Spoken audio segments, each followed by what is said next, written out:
The flowers think it's a beautiful day. All right, you guys. Yes, thank you very much. Yes, a couple of announcements here as we begin. Today, the State Department issued a security alert warning Americans against travel to Venezuela and bordering areas for any reason. Americans who travel to Venezuela or nearby border regions risk being wrongfully detained in prison for months or even years. I cannot emphasize enough the gravity of this warning. More U.S. nationals are currently wrongfully detained in Venezuela than in any other country. President Trump has obtained freedom for several Americans wrongfully detained in Venezuela since taking office, most recently last week, and we continue to do everything we can to secure the freedom of the remaining Americans wrongfully detained in Venezuela. We need to ensure that no additional Americans are falling into this trap. Our simple message for Americans: do not travel to Venezuela. The Secretary's highest priority is the safety and security of the American people. And thank you, everyone, especially everyone listening at home, for heeding this warning. Now, turning to Syria.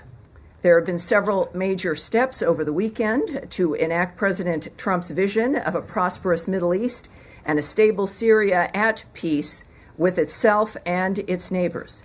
U.S. Ambassador to Turkey Thomas Barak assumed the role of U.S. Special Envoy to Syria, and he met with Syrian President Ahmad al-Sharaa and Foreign Minister Assad al-Shabani in Istanbul. We also have taken significant steps to lift sanctions against Syria. On Friday, Secretary Rubio waived Caesar Act sanctions for 180 days, and the U.S. Treasury Department announced General License 25 and other relief measures. We are engaging with regional and global partners to open investment in Syria. The cessation of sanctions against Syria will advance our primary objective, the enduring defeat of ISIS, by giving the people of Syria a chance for a better future. The United States will remain focused on the mission to defeat ISIS and eliminating terrorists who threaten Americans. And that is our announcement. Some very good news, obviously. Many of us, we've all been talking about this from the beginning of my being at this podium. So it's a pleasure to give you some more specifics. And of course, with Special Envoy Barak, I think we're in very, very good hands. Let's start, surprisingly, with Matt Lee. Thank you, Tammy. I want to ask about Gaza, but do you know off the top of your head, or is it written down someplace, how many Americans are currently designated as wrongfully detained in Venezuela? Yes, those are numbers that we will not share. That's a dynamic that we consider, of course, an important diplomatic dynamic as well as a national security dynamic. So, no, I won't be giving you those numbers. All right. On Gaza, yes. What is the situation there, as you understand it, with the GHF and their first shipment or shipments? Yes. Well, last week we knew there were some numbers. We weren't able to give everybody some specific numbers, but I have some additional numbers for you as well. We have great news to report out of Gaza. I like being able to be asked about it, and we can talk about the numbers that are going in. The Gaza Humanitarian Foundation, under the humanitarian principles of independence and impartiality, has commenced providing life-saving aid to the people of Gaza who desperately need it. Approximately 8,000 food boxes have been distributed so far. Each box feeds 5.5 people for 3.5 days, totaling 462,000 meals. And so those are the kinds of numbers, I think, as we're looking at what's important in moving that kind of aid through the area. Right, but there was apparently some incidents today involving potentially shots being, or at least warning shots being fired, and hundreds. Well, yes, Hamas still has weapons. Hamas is in a situation here where all of this could have stopped, of course, if they had released the hostages and put down their weapons, but they refused to do so. They've also rejected ceasefires. So that's without confirming what might be gossip or single reports. The fact of the matter is Hamas has been opposed to this dynamic. They have attempted to stop the aid movement through Gaza to these distribution centers. They have failed, but they certainly tried. The bottom line is, the real story here is that the aid is moving through, and in that kind of environment, it's not surprising that there might be a few issues involved, but the good news is that those seeking to get aid to the people of Gaza, which is not Hamas, have succeeded. And last one, really briefly. Yes. I won't take up any more time. But my understanding is that hearing. the administration is not particularly happy with the position that the UN and its agencies have taken with regard to these shipments. Is that correct? Well, it is. From the very beginning, I'd mentioned and we had heard about the resistance by certain NGOs and the UN. It is unfortunate because the issue here is getting aid to Gazans. And then suddenly it moves into complaints about style or the nature of who's doing it or elements of administration and being opposed to getting food and aid, as we've demonstrated here, is happening and will continue to happen because someone might feel left out, is, I think, the height of hypocrisy. So the bottom line is that clearly people who care about the nature of solving this problem are taking action and moving it forward, and that's what counts. That's what matters. Yes, Andrea. Yes, ma'am. Cindy McCain of the World Food Program was on CBS yesterday with a very different narrative, and we are hearing from the ground today from our reporters and producers and camera crews that this incident was very serious, that it was not Hamas related. Cindy McCain said that Hamas is not breaking up the food deliveries, that people are starving and there are food riots because people are desperate. And the criticism of the GHF has been that it is not independent or impartial, that it was started by the Netanyahu government with people who are supposedly independent, and that it is only operating in the South, deliberately designed with 4 distribution points in the South in order to have people in the North move south for the aid and therefore accelerate the movement of people and the putting people in the South rather than in the North where they wanted to be. So there are a lot of controversies about this from the ground, yes. from all of our reporting. McCain said that no one had approached the World Food Program, which is still delivering food into Gaza, that people have been desperate. She had met with, as you know, the secretary. She said she welcomed that, was grateful for it, that the Rubio and McCain families have been friends for decades, but that they had a frank conversation about what's happening between Israel and the food deliveries, and that no one had even told them about this foundation or given them. Well, Andrea, this is where again there's certainly, and this is something the world is watching, something we've all cared about getting resolved. It is not an uncomplicated situation. This is, however, the first delivery of major aid, if not the only aid we've been hearing for months. I wish that Cindy McCain had spoken up, that they had found a way to move food into Gaza, because that certainly hadn't been conveyed to us.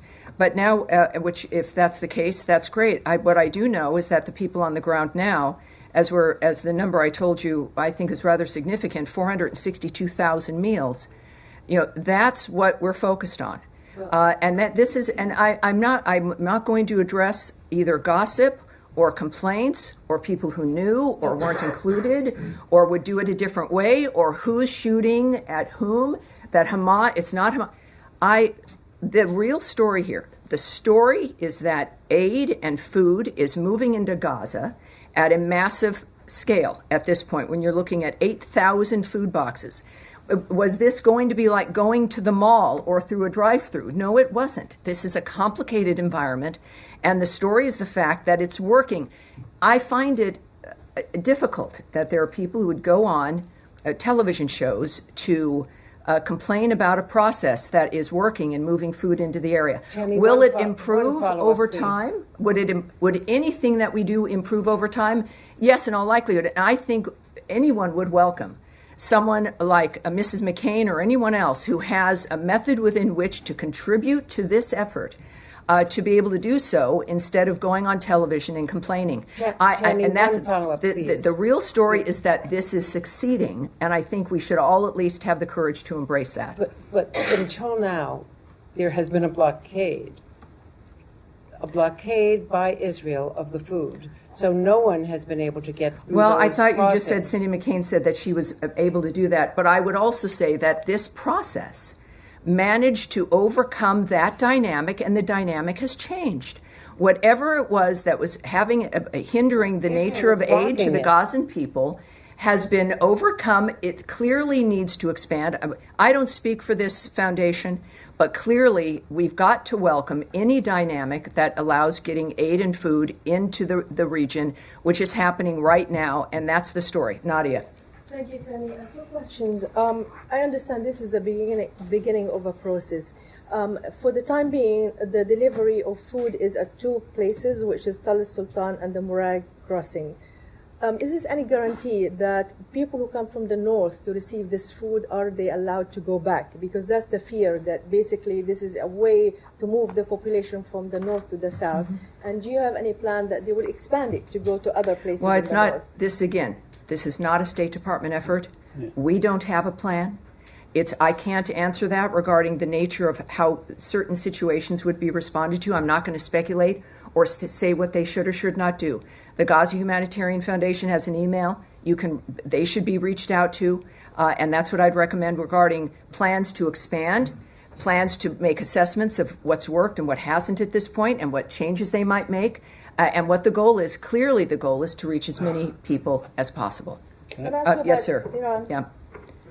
Go ahead, please.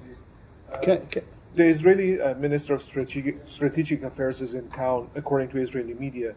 Has there been any meeting between him and Secretary Rubio? And can you update us on the state of talks between Iran and the U.S.? Is there a new meeting planned ahead? Well, I will not discuss, as you might imagine, any meetings or conversations the Secretary is having that are not public or may not be happening.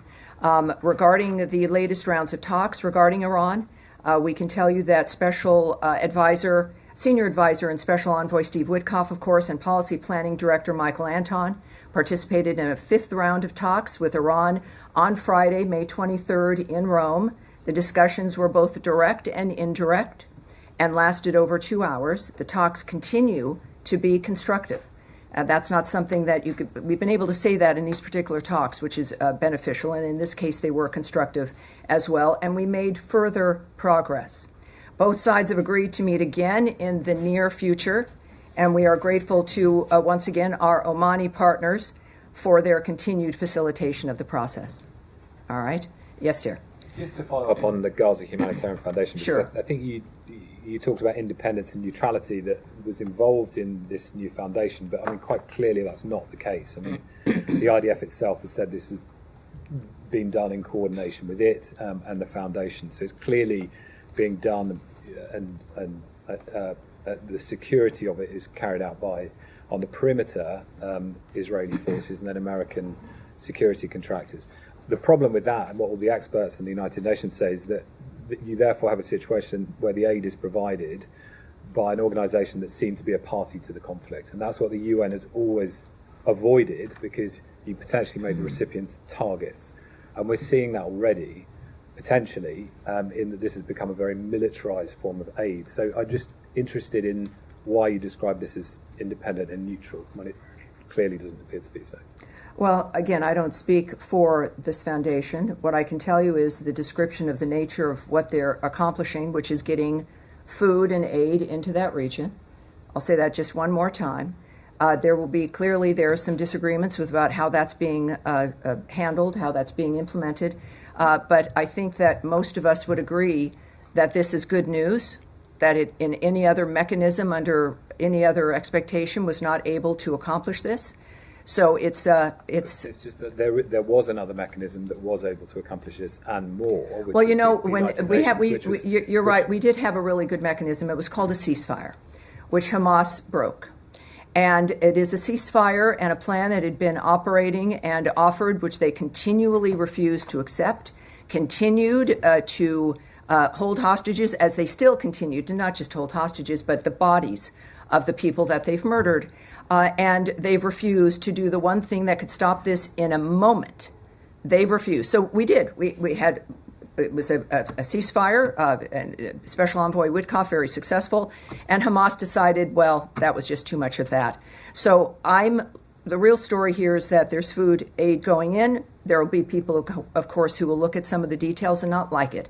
But then I think it shows us the priorities of certain individuals when it comes to, at first it was, let's get these people fed, and now it seems to be something else in the meantime. Yes, sir, go ahead. Thank you, Tammy. Yes. Wait, no, sir. Oh, I'm sorry. I don't know who's speaking, but go ahead. Thank you, Tammy. Last week I asked you a question about the deals signed between the Kurdistan region government and two U.S. firms. You know what? We need to turn his microphone up, and you've got to keep your head up. I'll repeat the question. Keep your head up. Last week I asked you a question about the recent deals signed between the Kurdistan region government and two U.S. firms, the nature deals.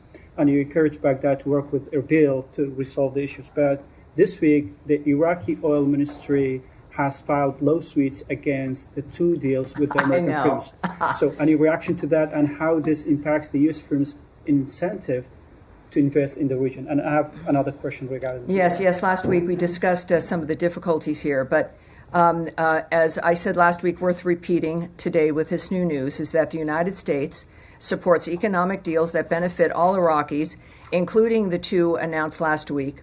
We encourage Baghdad and Erbil to work together to expand domestic gas production as soon as possible. These types of economic partnerships will benefit both the American and Iraqi peoples and help Iraq move toward energy independence. U.S. oil companies have invested billions of dollars in the Iraqi Kurdistan region's oil sector. We hope to see additional investment from U.S. oil companies throughout Iraq. We know, of course, last week Secretary of State Marco Rubio met with Iraqi Kurdistan Regional Government Prime Minister Mansour Barzani in Washington, also on Friday, May 23rd, a busy day here. Secretary Rubio and Prime Minister Barzani discussed opportunities to further increase trade and investment between the United States and the Iraqi Kurdistan region. The Secretary commended the Prime Minister for finalizing deals with U.S. companies to expand natural gas production in the IKR, which will help Iraq move toward energy independence. The Secretary and Prime Minister discussed their mutual interests in protecting the rights of religious and ethnic minorities in Iraq and Syria. The Secretary also reaffirmed U.S. support for a strong and resilient IKR as a foundational pillar of the relationship between that the United States enjoys with Iraq. We also believe that U.S. and Iraqi interests are best served by having a strong, resilient Iraqi Kurdistan region within a sovereign and prosperous federal Iraq, and we continue to support U.S. companies doing business in all of Iraq, including trade and investment between the United States and the IKR. As far as the nature of the lawsuits, it's, again, obviously we are looking forward to continuing these kinds of deals. We expect these kinds of deals to flourish and would hope that they would be facilitated. But it's, again, we've got to underscore the importance of an independent and energy independent region, and this is one way that we're going to be able to do it. And another question on Iraq, sure. In separate issue. Do you confirm if there's any U.S. involvement in any negotiations? I will. For those who did not see the President's statement indicating the extremity of his concern from last night, just as the top, I've always had a very good relationship with Vladimir Putin of Russia, but something has happened to him. He is needlessly killing a lot of people, and I'm not just talking about soldiers. Missiles and drones are being shot into cities in Ukraine for no reason whatsoever. And that goes on, and that's from his Truth Social account. And this morning, he noted, what Vladimir Putin does not realize is that if it weren't for me, lots of really, really bad things would have already happened in Russia, and I mean really bad. He's playing with fire. Sorry, yes. One quick follow-up, Tammy. The Germans say the U.S. has lifted all of its restrictions on the use of long-range weapons. Can you confirm that, and when was that? I'm not going to discuss that. No, I'm not going to confirm that. Yes. Thanks, Tammy. On that memorandum for peace that Russia's supposed to be coming up with, Was there a timeline ever set for when Russia needed to hand that over? Do you see this as a delayed tactic, stalling direct talks? Well, I can't speak to what if there was what the agreement would have been if there was a timeline. I can't share that information. I think clearly you should look to the president's sentiment that he's made very public as to indicate whether or not he's satisfied with what they've done. Yes, sir, in the back. Let me follow up on that question. Get your reaction to Russia's response to the president's tweet, calling it "quote unquote" emotional. Oh, yes. Well, but I'm not going to speak about the president's emotions, but I think one reason why he was elected with a mandate last year is that we can all relate to him. He's transparent. He's doing something he cares passionately about. He knows what he wants to accomplish. He inherited a world that was on fire and is determined to stop those things. We've heard his remarks about all of this, clearly indicating a personal interest in the nature of what is occurring. And I think that that's what we all appreciate about him. If the Russians cared about the nature of how this is proceeding, they would be thinking less about that and more about what they could do, which is in their hands, to stop the carnage and the slaughter that's happening right now. So it's, I think, pretty clear where both sides are at this point. And given the president's public frustration of Putin, is it fair to expect some immediate policy adjustment? I wouldn't call it frustration. It is a statement of the man who has led the effort for peace in so many different regions, making it clear and being completely transparent about his opinion about what's transpired. And I think that is something Russia should take seriously. Americans certainly do. And there are, as I've mentioned last week, that there are many different things that the president has at his disposal to make sure that our position is felt and that can be used to make an impact to stop this carnage. Yeah. Yes, sir. King Charles has been speaking to the Canadian Parliament in the last few hours, saying that Canada faces another critical moment and is determined to protect democracy, self-determination, and freedom. The true North is indeed strong and free, and that's being seen by many as a clear endorsement of Canada's sovereignty, a rejection of the idea of it being the 51st state. Do you endorse his sentiments? I'm a fan of Prince Charles, King Charles, and of Prince William and Princess Kate. I think they're a great family. That's it. Yes, Sean, go ahead. If you don't mind, let me go back to the student visa issue. Leaving aside the issue of the cable, the Secretary himself has said that the vast majority of students in the country, foreign students, have done nothing wrong. They shouldn't be worried about their visas. They're welcome to study at American universities. People going to universities this fall, foreign students, should they be concerned that their visas won't be processed in time? Do you think that there's the State Department confident that people can still attend autumn semesters? Well, this is every dynamic, and again, we don't speak about individual visa cases. We don't speak about the nature of the choices made about individuals. We do know, though, that we take very seriously the process of vetting who it is that comes into the country. And we're going to continue to do that. We're going to continue to vet, and we continue to have an interest.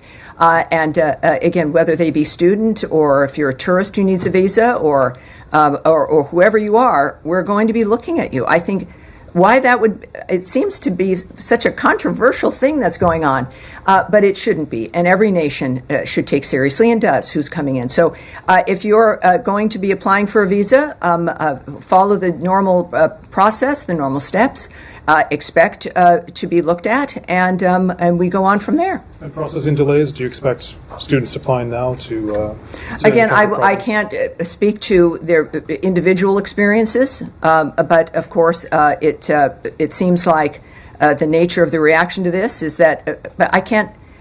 We've always vetted people trying to come in. We've always looked at visas seriously. It's why we have a visa, so that you can stop and look at someone.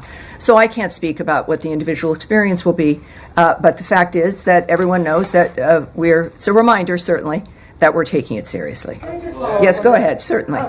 And you just said it. There is a vetting process for anybody who's coming in the country, but what is different now? Is there a new criteria, a new mechanism? What's different? Well, yes, we in addition to not discussing, for privacy reasons and a whole host of other reasons, discussing individual visa processes with an individual, but we also don't talk about the methods. We're not going to lay out here with the media the nature of the steps that are taken, the methods that we use. That would seem to be a little bit counterproductive, perhaps. But it is a goal, as stated by the President and Secretary Rubio, to make sure that people who are here and understand what the law is, that they don't have any criminal intent, that they are going to be contributors to the experience here, however short or long their stay is. And so the details of which I won't reveal, but it's one that will hopefully achieve our understanding of who deserves to visit this country and who does not. And just on Gaza, if I may. Of course. There were, to say it mildly, there were some challenges today delivering the aid parcels to Gaza. If there are more challenges of this sort, or if these challenges intensify, what do you expect? Is there a plan B? Does it stop? Contact the Gaza Humanitarian Foundation. I know it can be. It's difficult in that this is something that we've all hoped for and have wanted to help see succeed. But the fact is, this is not a State Department project or effort. So we're not in a position to make that declaration and even really speculating. The people who've done this clearly want to do it. They want it to succeed.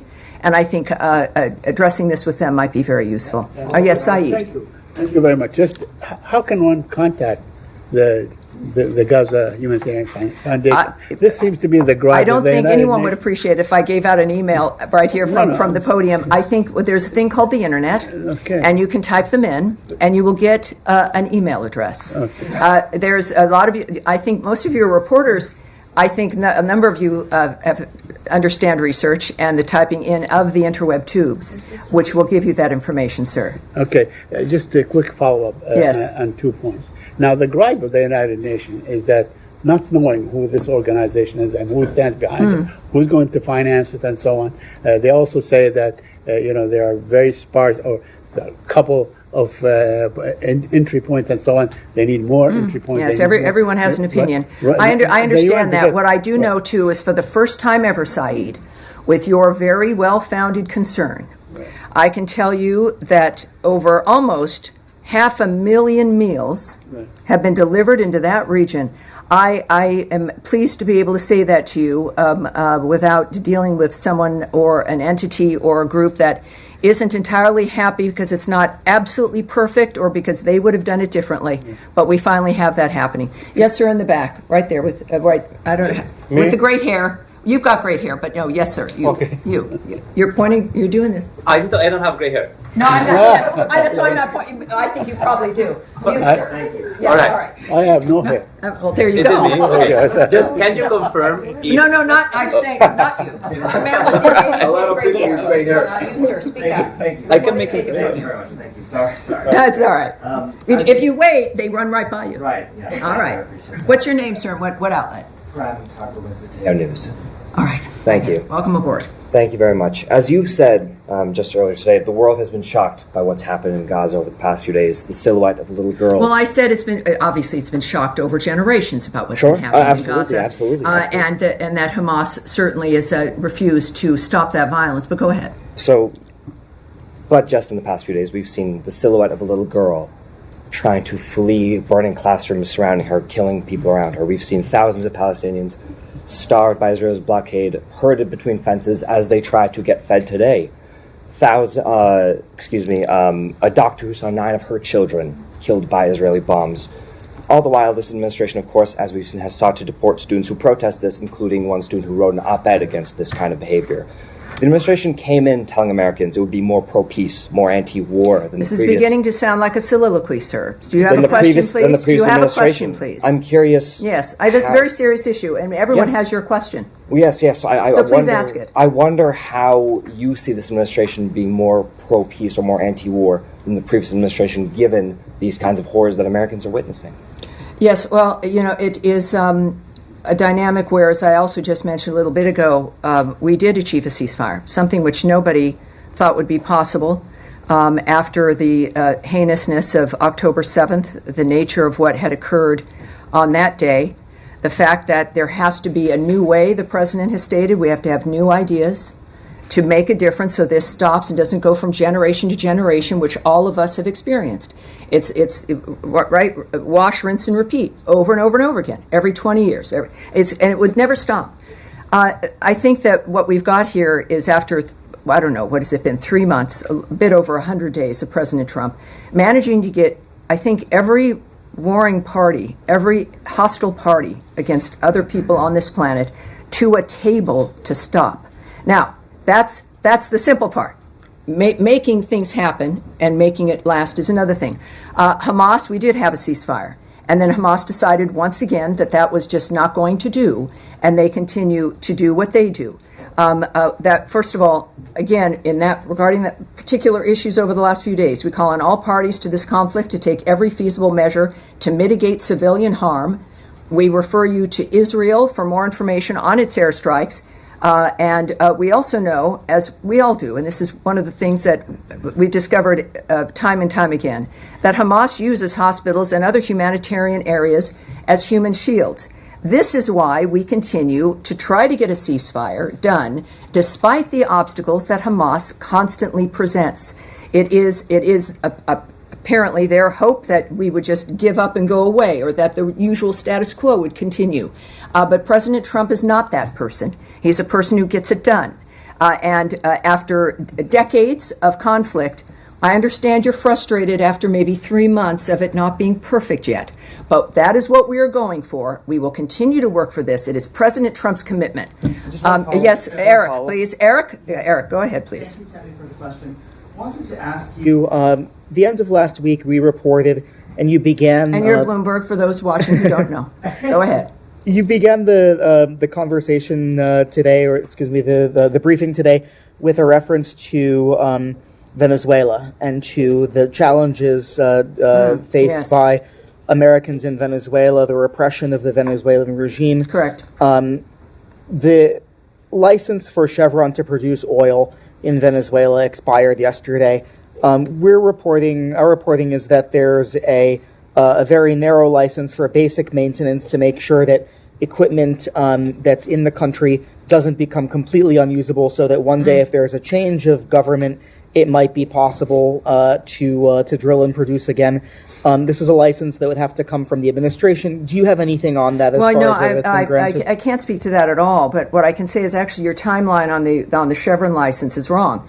It's tonight at 11:59. Gotcha. So this is the last hurrah here. That will expire at 11:59 this evening. Okay. What we can say, of course, also is that, just to be very specific, we, beyond the warning, of course, to Americans, is that we will not allow any money to move to the Maduro regime that assists their regime. We are, of course, very conscious of the dynamic regarding, as we discussed earlier, as you noted, those who are held wrongfully in Venezuela.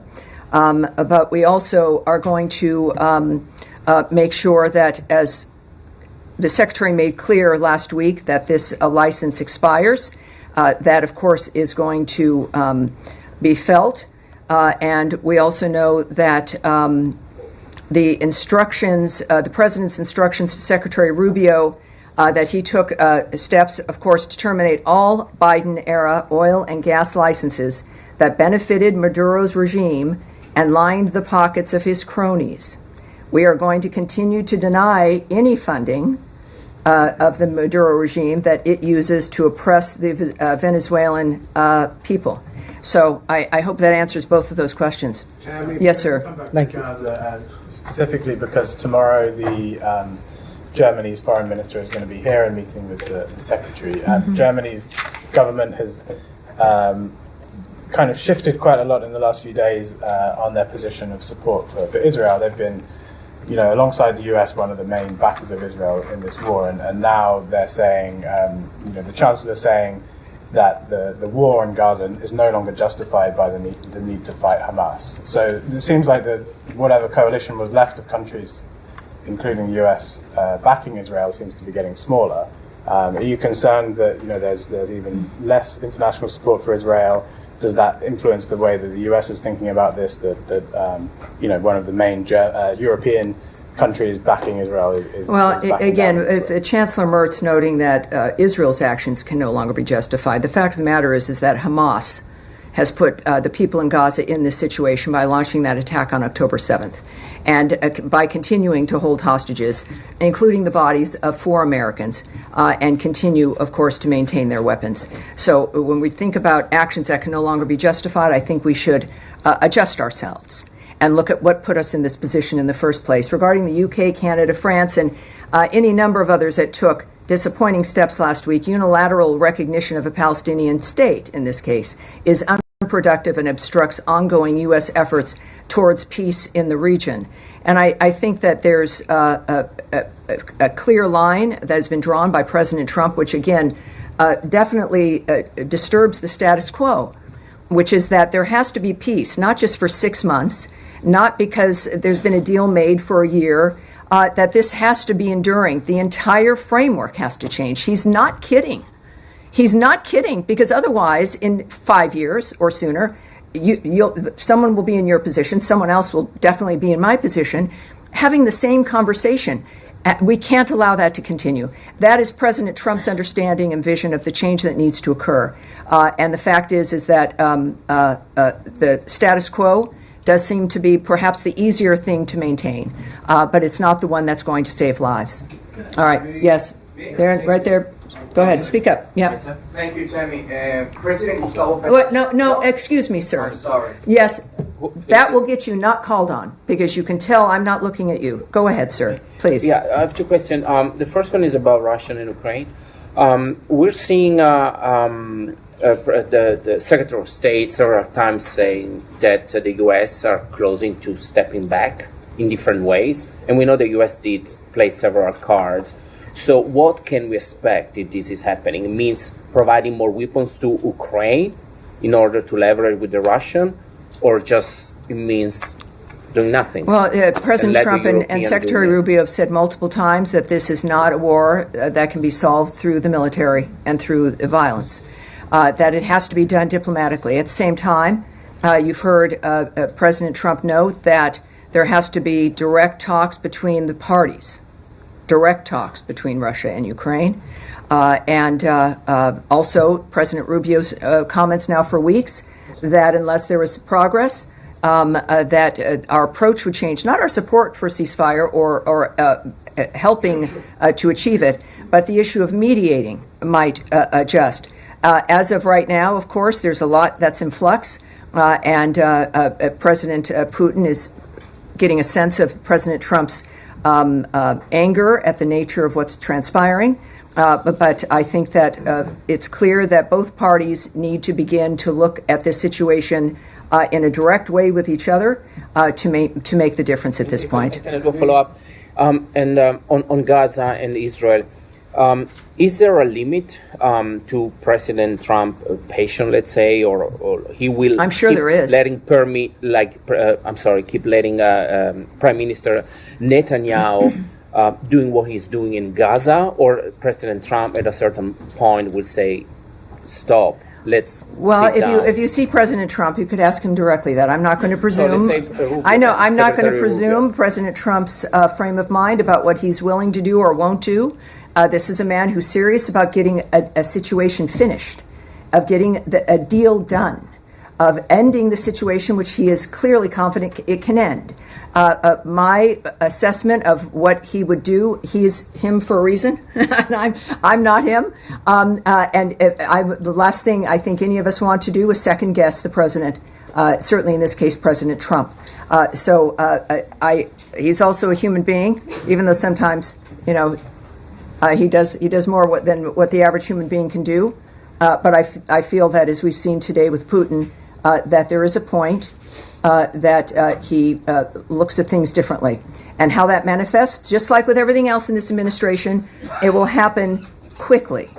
And that's what I've got for you today. Thank you, everyone. Thank you, and I'll see you on Thursday.